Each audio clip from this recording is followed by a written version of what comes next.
All right, to use the Storyline Player skin generator, go to each one of these upload boxes, buttons, and click onto it.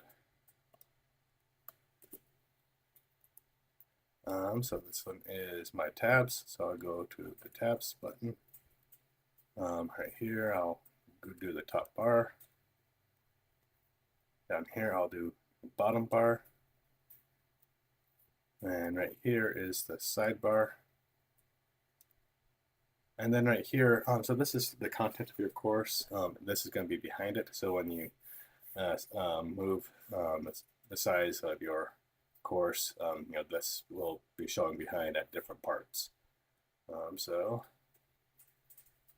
we'll click onto the frames.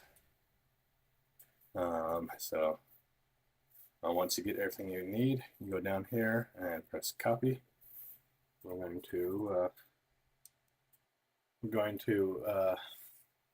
open up a new file. I'm going to go to View, Slide Master, go to the top slide in Slide Master, and go to Execute JavaScript, and paste that. Now you'll notice each one of these things is going to be like a mile long this way.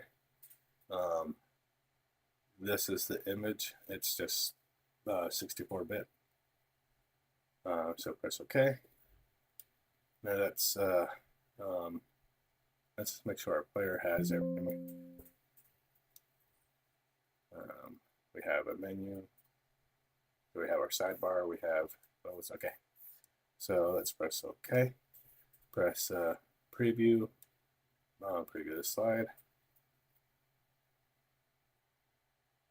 And there you go. It loads and then it's there.